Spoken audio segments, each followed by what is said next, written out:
Ассаламағалейкум, эфирде Қазақстан жаңалықтары, студияда Талғат Үсенбек. Бүгін Наурыздың 28-і күн сәрсенбі.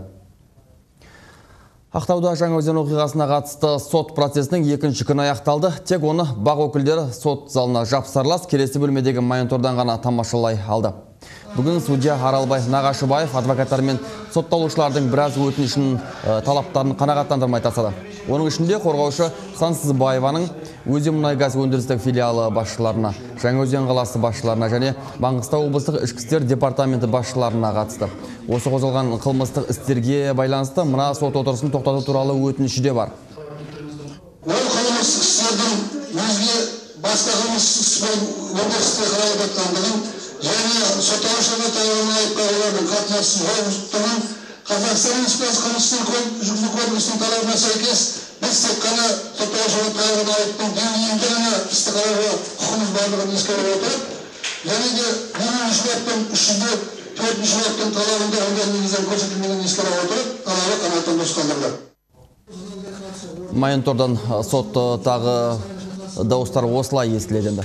Ашық өтеді делінген сотты журналистер осылайша келесі бөлмедегі монитордан ғана қарап отыратын болды. Бүгінгі отырыста мемлекеттік айыптаушылар сөз алған. Олар кезек-кезек сотталушы 37 тұлғаны қандай қылмыстар жасағанын, мемлекетке қанша шығын келтіргенін айтып берді.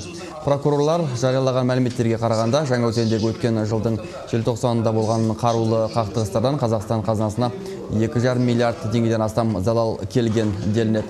Сот басталғаннан 1 сағаттай уақыт өткен соң журналистерге процесті фотоға, видеоға түсіруге тыйым салынды. Тек осы сотқа арнайы Астанадан келген парламент депутаты оның мейлінше ашық әрі жария өтіп жатқанын айтып, Ақтауда брифинг берді. Негізі соттың ашық адыл өтіп отқанына бәрімізде куә болып отырмыз.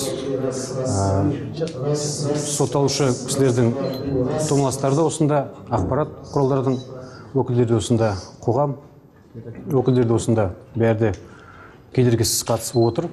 Соған бәрімізде куә болып отырмыз. Бұл өте маңызды жағдай деп санаймын. Айыпталушы орынтағында отырған 37 азаматқа қарсы тартылған куәгерлердің дені мұнайшыларды кінәламайды. Жаңаөзен оқиғасынан кейін бизнестері зардап шеккен кәсіпкерлер мұнайшыларға кінә артпайтындарын айтып, төлемақылардан да бас тартып жатты. Солардың бірі өртеніп кеткен Шолпан сауда үйесінің иесі Бейбатпа Жалғаспаева 50 миллион теңге шығынға ұшыраған. Ол сот процесі кезінде мәселе ақшада емес, мына жастардың зардап шекпеген қалаймын, өтемақыдан бас тартамын деп мәлімдеген. Сондай-ақ алаңға тігілген киіз үйлеріне зардап келген 2 әйелде өтемақыдан бас тартты. Олар 2 миллион 900 мың теңгеге бағаланған әрбір киіз үй үшін өтемақыны айыптаушылар емес, әкімдік өтеп беру керек деп талап қойды. Балдарға талабым жоқ болды. Басқа несін айтамын? Ну вот это вот только всего лишь. Сонда мынау қазір айыпталып отқан 37 жігіттің ешқайсысына ешқандай өкпеңіз қалады? Жоқ, ешқандай өкпем жоқ. Киіз үйдің құнын бұлардан сұрамайсыз? Жоқ, сұрамаймын. Өзім баламдай бала, не қыламын мен? Оларына қалып. Ал киіз үйіңізді кімнен аласыз сонда? Киіз үйдің құнын кімнен аласыз? Оны бізге сарбап беріп не берді ғой, жаңа кепілдеме. Берсе берер, бермесе құрсын бір садақадан болсын кетіп тақ. Негізі? Балдарға ешқандай кінәм жоқ. Айыптың жаңа түрі билік, енді Мұхтар Әбіләзовтың жеке күзетшісі Александр Павлов Алматыда бірнеше терактілер топтамасын жасамақ болған деп жариялады. Бүгін бас прокуратура 24 наурызда аталған тұлға жоспарлаған лаңкестік әрекеттің алдын алды деп жар салды. Айта кетерлік жайт, бұл істе күдікті ретінде Мұрат Кетебаевтың да аталады. Прокуратура оны тіркелуші Алға партиясы жетекшілерінің бір деп таныстырды. Естеріңізге сала кетейін, азаматтық белсенділік қорының төрағасы биыл Еуропарламенттің форумында Жаңаөзендегі қанды қырғынға Нұрсұлтан Назарбаев Аслан Мусин тікелей кінәлі деп ашық мәлімдеген еді. Қазақ прокуратурасының кезекті саяси қылмыстық ісін астаналық тілші баяндайды. Бас прокуратура Павлов лаңкестік әрекет жоспарын өткен жылдың қыркүйегінен бастаған деп хабарлады. Бұған қоса ресми өкіл Нұрдәулет Сүйіндіков осы жарылыстарды ұйымдастырылуға бөлінген қаражат сомасында атады. Терроризм актілерін ұйымдастыру үшін Павлов 25 мың ақш доллар көлемінде ақшалай қаражат бөлген. Оның 15 мың доллар орындаушыға берілген, қалған 10 мың долларын терактілер жасалғаннан кейін беру жоспарланған. $25 000 бірнеше жарылыс жасауға жеткілікті ме деген сауалдың басы әзірге ашық. Сондай-ақ Сүйіндіков сөзіне сенсек, Павлов теракт жасалатын нысандар ретінде Алматы қаласының бірқатар қоғамдық демалыс орындары мен әкімшілік ғимараттарын таңдаған. Дәлірек айтқанда, Сарыарқа кинотеатрының артында орналасқан Family саябағы, сондай-ақ Әл-Фараби даңғылы бойындағы жерасты өтпе жолдарына бірнеше жарылғыш құрылғыларды қою тапсырылған. Ал елдің қауіпсіздік қызмет органдары әзірге үнсіз. Бүгін ұлттық қауіпсіздік комитеті төрағасының орынбасарын сөзге тартқан едік. Ол тіпті лаңкестік әрекеттің жолы кесілді дегеннен хабарсыз екен. Я не в курсе, с командировки только приехал, не в курсе. С командировки только прилетел. Ага. Без комментариев, поэтому. Хорошо. В пресс-службу нашу обратитесь. Ага. А можете еще по поводу... Мұхтар Әблязов пен оның жақтастары террорлық әрекетке бару мүмкін бе? Саясаткер Уәлихан Қайсаров оның мүмкін еместігіне сенімді. Оппозициялық күштердің биліктен айырмашылығы қандай күрес болмасын олар қан төгуге бара алмайды дейді. Ал бүгінгі мәлімдеме арқылы билік экс-банкирді құрықтау процесін тездетуге тырысып отыр деп санайды. Әблязовты Қазақстанға мысалы Лондон соты бермеңіз деп шешім қабылданғаннан кейін мысалы оны басқа жолмен Қазақстанға алып келу үшін мысалы лаңкестік байланысты қылмыстар жасап отыр деп мысалы Европада Әблязов туралы сондай бір ақпараттық жүйені мысалы құру керек. Бас прокуратура өкілі хабарлағандай, осы іске қатысты бірнеше адам құрықталып түсініктеме беріп жатыр екен. Бірақ кімдер екендігі айтылмады. Сол секілді басқа ақпараттарда тергеу мүддесіне сәйкес жарияланбайды деп хабарлады Сүйіндіков мырза. Ал ғаламтордағы ақпарат көздерінде осы жайт қызу талқыға түскен. Көбісі Әблязов пен оның серіктерінің террорлық әрекет ұйымдастырды деп айыпталуы ақылға қонбайды деп пікір білдіруде. Олар бұл оқиға тағы да ұзаққа созылатын бітіспес жаңа ақпарат майданның басы деп топшылайды. Жапар Төре, Нұрболат Исаев, Сәкен Айсенов, Астана, Қазақстан. Шетелдегі қазақ кәсіпкері Мұхтар Әблязовтың күзет бастығына тағылған осына айыптың түп төркіні Ақордада жатыр. Яғни экс-банкирдің өзін қолға түсіру үшін билік осындай қадамға барып отыр деп тәуелсіз сарапшылар. Олардың пікірінше бұл айыппен кәсіпкердікі делінетін Қазақстандағы ресурстардан да құтылу тәсілі болуы бек мүмкін. Билік Мұхтар Әблязовтан қазақстандық Бен Ладен жасамақ. Сарапшылар бас прокуратураның бүгінгі мәлімдемесіне қатысты осылай дейді. Тәуелсіз журналист Сергей Дувановтың пікірінше, экономикалық қылмысқа байланысты айыптаудан нәтиже болмаған соң, Ақорда осындай қадамға барып отыр. Террорист ретінде іздеу жариялау арқылы Ақорда Әблязовты құрықтау туралы арманына жетуі мүмкін дейді. Ну, это наиболее сильный, наиболее... Бұл қазір күштірек сәнге айналған айыптау ғой. Экономикалық қылмыс бойынша Әблязов айыпталуда. Оған Жаңаөзен қосылды. Бұл бойынша Козлов отыр. Ал енді оппозициялық медиа құрылымды жазалауға және Әблязовтың өзіне қарсы көзір керек. Олар өздерінің сотта дәлелдегісі келген терактіге дайындалды деген уәжі бұл ойында ірі көзі. И самим Әблязовым за рубежом. Тіркелуші Алға партиясы жетекшісінің орынбасары Михаил Сизов қудалаудың екінші толқыны болатыны белгілі еді дейді. Алайда саяси оппоненттеріне қатысты мынандай тәсілді шектен шыққандықты бағалайды. Дегенмен саясаткер бұл биліктен дәмелі топтардың да әрекеті болуы мүмкін екенін жоққа шығармайды. Я предполагаю, что соңғайларда Назарбаевты қоршаған топтардың, Назарбаевтан кейінгі биліктен дәмелі топтардың арасында соғыс жүруде. Яғни экономиканың үлкен кесегін асап қалғысы келетіндер бүгінде ашық күресуде. Оларға қандай да бір оғаш фактор керек емес. Ал алға өз лидері, белсенділерімен қазіргі режимге де, одан кейінгілеріне де аса қолайсыз. Сондықтан да осындай қадамға баруда. Им совершенно не нужны. Бас прокуратураның айыпталғандар лаңкестік ұйымдармен байланысты дегені де біраз ойға жетелейді. Сарапшылар алдағы уақытта Әблязов пен оның айналасындағыларды кенеттен пайда болған халифат жауынгерлері дейтін лаңкестік ұйыммен байланыстыруы да ғажап емес деп болжайды. Алайда саясаткерлер бұл істің саяси иісі аңқып тұрғанын қоғам оңай сезеді дейді. Азамат Есберген, Асан Амилов, Александр Платонов, Алматыдан. Мамандар Қазақстанда террорлық актілерді саяси күрес құралына айналдыру үрдісі қалыптаспаған деп отыр. Бірақ діни экстремизм бар. Дінданушылар бүгін Астанада бас қосқан еді. Тенденции развития экстремизма, терроризма в Казахстане. Экстремизм мен терроризм үрдістерінің дамуы Қазақстанда бар болғанымен, бақытқа орай тікелей бір саяси мақсатта жеке амбициялар төңірегінде ашық түрде толыққанды теракт ұйымдастыру жоқ. Террористические акты и действовать в полной мере. Голос Республика газетінің қызметкерлерін бүгін таңертең сағат 9-да полиция ұстады. Билікті өткір сынап келетін басылымның қызметкерлері Ирина Медникова мен Юлия Козлованы ұзақ уақыт тергеуге алып, сосын босатып жіберген. Олар өздерінің тергелуін терроризмге қатысты жаңа жанжалмен қатысты болуы мүмкін деп болжайды. Олар осы іске қатысты куәгерлер ретінде шақырылған, бірақ газет қызметкерлерінің өздері іс не туралы екенін де ашық білмейтінін айтып отыр. Около подъезда моего дома меня сегодня задержали 3 полицейских.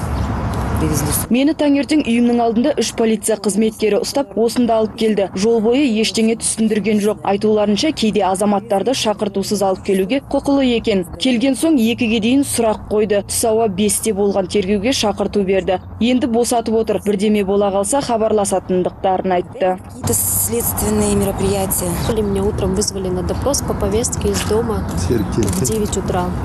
Бүгін таңертең сағат 9-дар шамасында мені тергеуге шақыртумен алып келді. 9-дан 1-ге дейін болдым. Куәгер есебінде тергелдім, бірақ қайсы іс бойынша екендігі маған айтылмады. Ондағы сұралған дүниелерді жария етпеуге қол қойдым. Сондықтан ештеңені ашып айта алмаймын. Я подписала подписку о неразглашении.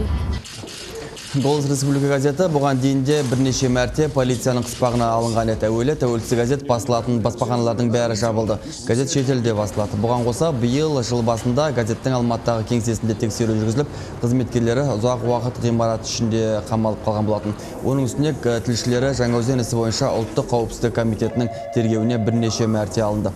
Осының бәріне қарамастан газет жұмыс істеуін жалғастырып келеді.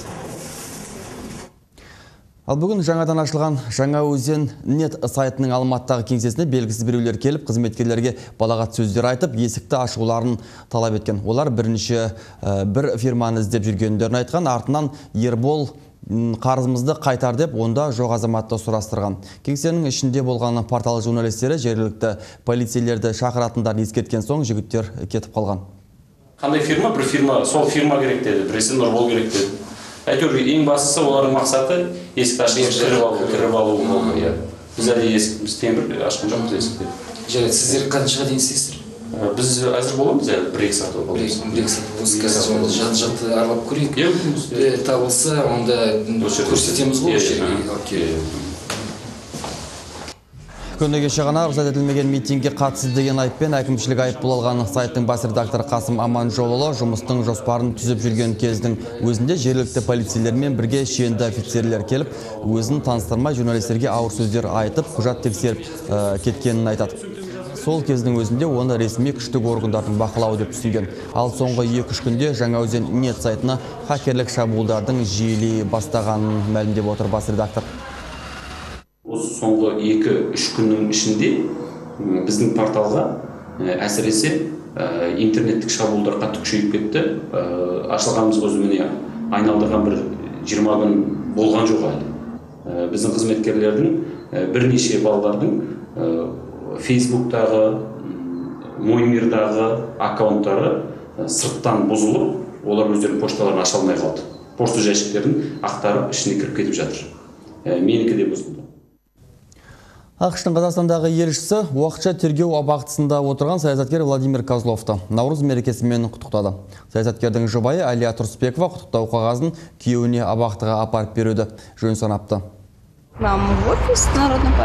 Кеше Алға партиясының кеңсесіне ақш-тың Қазақстандағы елшісі Владимир Козловты Наурыз мерекесімен құттықтау қағазын жолдапты. Сондай-ақ күнтізбеде беріп жіберіпті. Мен осы заттарды тергеушіден Владимир Козловқа берулерін сұрауға келдім. Тұрсбекованың айтуынша, тергеу абақтысының қызметкерлері сәлімдемеден тергеуге қатысты кедергі жоқ деп санаса, тиесілі азаматқа жеткізуге заң жүзінде міндетті. Сонымен қатар саясаткердің жұбайы күйеуімен кездесуге осымен 11-ші мәрте арыз қағазын өткізіп жатқанын айтады.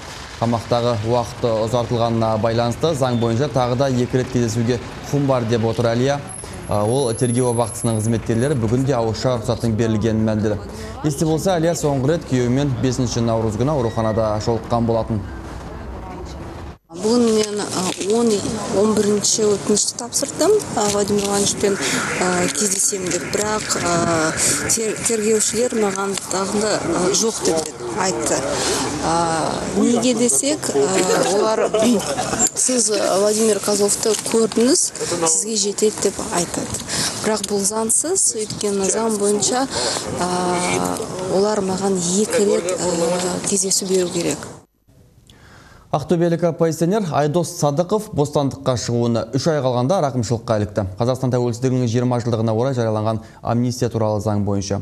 Шешім күшіне енгенге дейін 15 күннен соң Айдос бостандыққа шығады. Бұл туралы бізге бүгін Садықовтың жұбайы Наталья Ещанова хабарлады.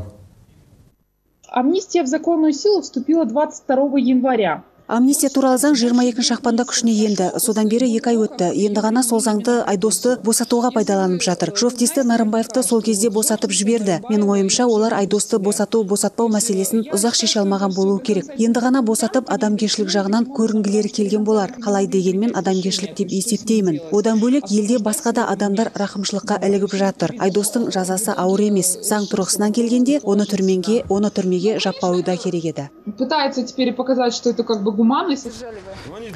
Натальяның айтуынша, Айдос өзінен тағылған айыптарды мойындамаған ашықтан-ашық провокация деп есептейді. Естеріңізге сала кетейін, Айдос Садықов 2010 жылы шілдеде билік өкіліне қарсыласып, бұзақылық жасады деп айыпталып, 2 жылға сотталған болатын. Бірақ айыпталушының өзі қорғаушыларда бұл оқиғадағы қылмыс жасаған билік өкілдері, ал Садықовтың өзі жәбір көруші деп есептейді. Бұған Натальяның Айдосты ұстау кезінде түсіріп алған әуесқой видеосы дәлел бола алады деп отыр. Елдегі азаматтық қоғам халықаралық ұйымдарда Садықовты босатуын талап етіп келген болатын.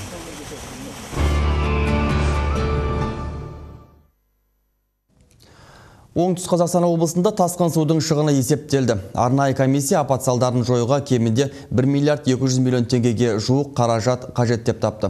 Бүгінде облыс тұрғындарынан 18 миллион теңгеден астам қаржы жиналған. Табиғат апатынан зардап шеккендерге діндарларда қол ұшын созып жатыр. Жұрттың жабылып көмек көрсетуіне қарамастан халық қиналып отырғанын айтады. Апаттың бел ортасында қалған Темірлан ауылының тұрғыны Жанар Түктібаева жаңа салынатын баспаналар үшін басқа жақтан жер бөліну керек деп есептейді. Үкімет оның осыдан 5 жыл бұрынғы тасқыннан кейін жермен жексен болған үйін жаңадан салып берген. Бірақ баспанасы қайта келген апатқа төтеп бере алмапты. Бұл үйді сатсақ та бәрі ешкім алмайды да. Реально бәрі білет, ой, бұл Қожабаев көшесін су алатын аймақ дейді да, бұл ешкім алмайды. Біз қайда барамыз, не істейміз? Ал оның көршісі құлағалы тұрған үйінде бала шағасымен келіп тұруға жүрексініп, ауылда тігілген шатырды паналауға мәжбүр. 8 жан осы алақандай жерде тіршілік етіп жатыр. Темірланда 250 үйді су шайып, 66 тұрғын жарамсыз қалған деп танылған. Басшылар бар, продукты нелерін беріп отыр, жәрдемге келгеннің барлығын. Не дейміз, рахметтен басқа айтарымыз жоқ, ол енді жауыздың ең басындағы нәубет емес бұл. 288 азамат басқа жаққа орналастырылды. Негізінен аудан тұрғындары өздерінің ағайын туған үйлерінде тұрып жатыр. Барлығы жаңа апатты үйлерден шығарылған. Бұл күндері көмек қолын созғандар арасында діндарлар озды. 800-ден астам мешіт қызметкерлері 2 миллион теңгеге жуық қаржылай және заттай қолдау көрсетті. Барлығын ұйымдастырып, қолымыздан келгенше жәрдем беріп отырмыз. Алла тағала оларға сабырлық берсін.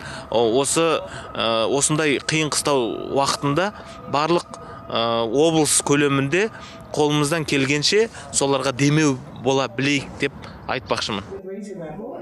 Тасқын судан 12 аудандағы 226 ауыл суда қалған еді. Зардап шеккендерге көмек көрсету үшін ашылған арнайы есеп шотқа 18 миллионнан астам теңге түскен. Көмекке мұқтаж жандардың арасында тізімге ілінбей қалғандар басты назарда болады, дейді қоғамдық ұйым өкілдері. Қорға бүгін 18 миллион 300 мың қаржылай түсті.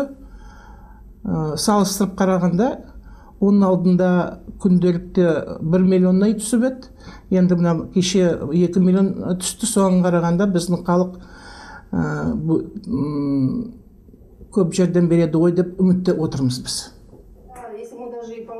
Әзірге ақпанның апатынан келген шығын көлемі 1 миллиард теңгеден асады. Бірнеше тас жол мен көпірлерді айтпағанда қирап қалған 83 баспананы қайта салу керек екен. 300-дей шаңыраққа күрделі жөндеу қажет. Нақты мөлшері сәуір айының басында ғана белгілі болмақ. Құрылыс жұмыстары да сол кезде бастау алады деп күтілуде. Мейрам Кәрілдар Жынысханов, Оңтүстік Қазақстан. Қарағанды облысы әкімі мен кәсіподақ, жұмыс берушілер, кәсіпкерлер қауымдастығының жетекшілері бүгін өзара келісім шартқа отырды. Құжат түзіп, мөр басқандар бұл шартта еңбек дауы мен әлеуметтік тартыстарды шешетін барлық тетіктер қарастырылған дейді. Келісімдегі басты жілік Қазақмыс пен ArcelorMittal жұмыскерлерінің көңілдерін көншітпейтін кем жалаққа арналған. Тарихи деп тағалатын шарттасуға тілшілер де куә болған еді. Қол қою рәсімінен кейін облыс басшысы сиясы кеуіп үлгермеген құжаттың өмір сүру мерзімін басып айтты. Бар жоғы 2 жылға ғана арналған бұл келісім сөз жүзінде емес, іс жүзінде орындалуы міндет дейді әкім. Облыста шешімін таппаған сан түрлі мәселе бар. Оның бәрін біліп отырмыз. Олардың ең өзектісі еңбекақыға қатысты. Облыстағы ең өзекті мәселе осы еңбекақыға қатысты. Екі алып өнеркәсіптің жұмыскерлері қолғалар жалақымыз адал маңдай терімізді өтемейді дейді. Қазақмыстың қожайындары айлықты келесі айда өсіруге уәде беруде. ArcelorMittal Теміртаудың басшылары болса, шық бермес шығайбайдай қасарысып отыр. Бұл мәселеде компанияның ұстанымы бұрыннан бар. Ол жалғаса да береді. Бизнес жоба іске асып, табыс артатын болса, компания жұмысшылар айлығын көтеруге дайын. Алайда әр үш айға есептелген бизнес жобаның сиқы жұмысшыларға ұнамай отыр. Себебі еңбекақының мөлшерін көбейту жолы көрінбейді. Яғни мәселе тек сөз жүзінде ғана қалмақ. Естеріңізге сала кетсек, былтырғы күзде үш алып өнеркәсіптің кәсіподақтары жұмысшылар айлығын 30%-ға арттыруға талап қойған еді. Содан бері тиісті орындардың барлық сатысында бейбіт келісім сөздер жасалғанымен одан еш нәтиже болмады. Қазір келісім керуені қайтадан екінші айналымға ауысты. Кеншілер мен шахтерлер бұрынғы құжаттан нендей үміт күтеді? Бұл құжатта кез келген өнеркәсіптегі дауларды шешуге комиссияны міндеттейтін тетіктер бар. Соны дұрыс пайдалана білсек, біраз мәселені шешер едік. Кәсіподақ жетекшілері үш жақты комиссияның алғашқы отырысында ArcelorMittal компаниясындағы еңбек дауын қараймыз деді. Бұл отырыс мамыр айына жоспарланған. Ал ол кезге дейін компанияның көз ырғып ұстап отырған 3 айлық бизнес жобасы табыстан тасып жатуы әбден мүмкін. Марина Черная, Еркінбек Ақкер, Қазақстан, Қарағанды. Кезінде көмір өндіргендер енді ақша өндіруде. Қарағандыдағы мүгедек кеншілерге қатысты жағдай ушығып тұр. Қазақмыстың мүгедектері ұжымдық келісімшарт конституцияға сай емес деп тануды талап етіп жатыр. ArcelorMittal Теміртаудың кеншілері жоғалтқан денсаулықтарының өтемақысын алу үшін соттасуда. Ал жабылған шахталардың мүгедектерге дұрыс төленбеген өтемақыларын даулап Астанаға шағым үстіне шағым жазуда. 6-шы разрядты комбайншы Александр Мажора бүгін далаға шықпайтын болған. Оған таза ауамен тыныстау қиынға соғады. Көмір шахтасында өткізген 20 жыл ішінде өкпесі өшкен. Отбасының табысының дені дәрі-дәрмекке жұмсалуда. У меня угольная пыль разъела легкие. Менің өкпемді көмір шаңы улап тастаған. Өкпемнің 70%-ы сау емес. Өкпені ауыстырады. Бірақ оған 500 мың ақш доллары керек. Ал осынша қаржыны мен 500 жылда да жинай алмаспын. Мне за 500 лет не накопить этих денег. Ал бұл орайда жабылған шахталардың мүгедек кеншілеріне төленетін ақының өзі дұрыс төленбеген. Бұрынғы кенші қазір кембағал жандар өздерінің өкпе-реніштерін айту үшін жиі жиналады. Көңіл күйді түсіріп қан қысымын көтеретін осындай мәжілістердің бірінде жапа шеккен кеншілер президентке ұжымдық жолдау жазған. Может, да... Мүмкін президентке біздің хатымыз жетпегенде шығар, бірақ хатшылыққа жеткен анық. Ал одан арғысы бізге белгісіз. Қысқасы маған олар тек 13 мың ғана қосты. Добавили только 13 тысяч. Көмір өндірісіндегі мамандықтар бойынша орташа айлық туралы мәліметтер статистика басқармасынан алынды. Алайда аталған құжат көптеген мамандықтарды ескермеген болып шықты. Олар есепке кірмей қалған. Сол себепті ArcelorMittal Теміртау компаниясына хабарласуға тура келді. Нәтижесінде кейбір мүгедек кеншілердің денсаулығына келген зиянды өтеу ақысы 5-6 есе өссе, кейбірінікі өзгермеген күйінде қалып қойған. Мүгедектер осыған наразы. Нами направлено предложение в Генеральную прокуратуру. Біз осы Қарағанды ликвид шахт өндіріс орнына денсаулығына зиян келуіне байланысты өтемақы алатын кеншілердің үкіметтік деңгейде қарастырылған өтемақысын реттейтін заңнама тәртібін бас прокуратураға жолдадық. С этого предприятия. Бұл заңнамалардың жақын арада парламентте қарастырыла қою екіталай. Нормативтік құжат межелі жеріне жетерден бұрын тағы бірнеше ведомстволардың елегінен өтеді. Алайда мәжіліс депутаттары да құралақан емес. Үкімет басшысына қарағандылық мүгедек кеншілердің мәселесін шешуге байланысты депутаттық сауал жолданған болатын. Марина Черная, Арыстан Базарбек, Қарағанды, Қазақстан. Зейнетақы қорлары соңғы 3-4 жылда шығынмен жұмыс істеп жатыр. Бұған қор табысының инфляция деңгейінен қалып отырғаны себепші. Бүгін Алматы Қазақстанның зейнетақы жүйесіндегі проблемаларға орай өткен дөңгелек үстелде сарапшылар осылай деп мән берді. Олардың айтуынша, зейнетақы жүйесіндегі осындай олқылықтар қормен бірге зейнетақысын жинап жатқан азаматтарға да кесірін тигізеді. Пенсионной системе западных инвесторов. Бар түйткіл реттеу саясатында жатыр. Зейнетақы жүйесіне батыс инвесторлар келмейді. Өйткені олар бұл саладағы болжамды түсінбейді. Бұл бағыттағы жұмысты нәтижесі деп санайды. Ал салымшылар жеткілікті дәрежеде инвестициялық табыс таба алмайды. Точную инвестиционную доходность. Бұл директор ұлттық банк төрағасы Григорий Марченконың пікіріне керағар келеді. Естеріңізге сала кетейік, бұған дейін бас банкир Қазақстандағы зейнетақы қорларының табысы инфляция деңгейінен 1,5 есе асып түседі деген еді. Дегенмен зейнетақы қорларының өкілдері Марченконың әйелдердің зейнет жасын ұлғайту туралы пікірін қолдайды. Бұл Қазақстан әйелдерінің еңбекке қабілетінің артқанын көрсетеді дейді олар. Үкіметтің зейнет жасын ұлғайтуға тырысуының себебі зейнетақы қорларындағы қаржының жетіспеуінен байланысты деген болжамды қаржыгерлер жоққа шығарды. Қазір елдегі 11 зейнетақы қорында 18 миллиард доллар жиналған, бірақ елде бұл ақшаны инвестициялауға болатын жобалар саны аз. Бұл орайда зейнетақы қорларының өкілдері үкіметтің зейнетақы жүйесіндегі реттеуші саясатына наразылығын білдірді.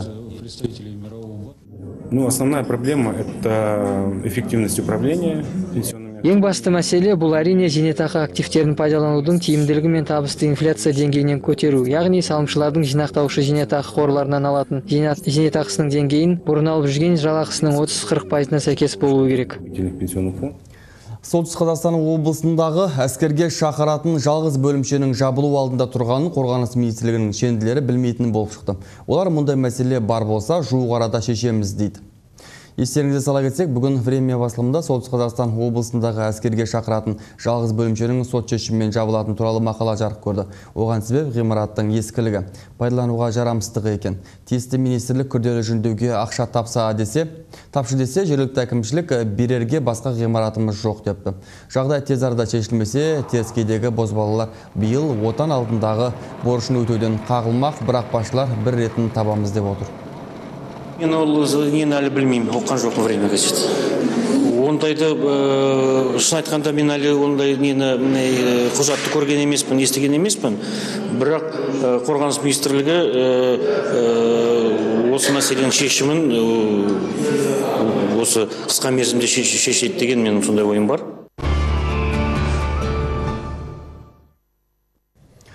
Спорт және туризм агенттігі ұлттық құрама командаларға қойылатын талаптарды қатаңдатпақ. Бұдан бұлай кез келген ұжым жарыс алдында ұйымдастыру комитетімен ұлттық әнұран мен елтаңбаның дұрыстығына көз жеткізгеннен кейін ғана сайысқа түсетін болады. Бүгін ол турасында агенттік төрағасының орынбасары Елсияр Қанағатов мән берді. Сондай-ақ оның айтуынша қазақстандық жауапты адамдардан әзірге ешкім жазаланған жоқ. Біз тарапынан қазірше жазаланған жоқ, сол хатқа жауап келгеннен кейін тағы да қараймыз. Бірақ мен айтып отырмын ғой, бұл ұйымдастыру комитеттің кінәсі. Спорт агенттігінде Кувейттегі доданы ұйымдастырушылардың ресми кешірім сұраған бейне жазбасын көрсетті. Олар жарысты жеке меншік компания ұйымдастырған, әнұранды олар ғаламтордан көшіргендерін айтып, осы жолы да ақталған. Сондай-ақ оқ ату және стенді атудан Қазақстан құрама командаларының бас бапкерлерінің атына кешірім нотасын жолдаған. Бүгін спорт агенттігінде мәлімдегенде осы ресми органда наразылық нотасын жіберіпті. Ол елге Қазақстан тарапы Кувейттің ресми органдарының жауабын талап етіп жатыр. Айтуларынша тек содан кейін ғана Қазақстан тарапынан кінәлілері болса шара қолданылмақ. Ал ұлттық құраманың бас бапкері Ануар Юнусметов Кувейтте бұдан бұрында Қазақстан әнұраны бірнеше рет ойналған. Дегенмен өзінде де бұл олқылыққа кінәлі санайтынын жасырмады. Я себе ответственности по этому поводу, по этому инциденту не снимаю. Орын алған оқиғаға байланысты мен өзіме жүктелген жауапкершіліктен бас тартпаймын. Бірақ мен аталмыш чемпионатты ұйымдастырған ұйым осы жайтқа толығымен жауапты деп санаймын. Бүгінгі күннің маңызды оқиғалары туралы тілшілер дайындаған жаңалықтарды көрдіңіз. Бізден ақпарат күтіңіз.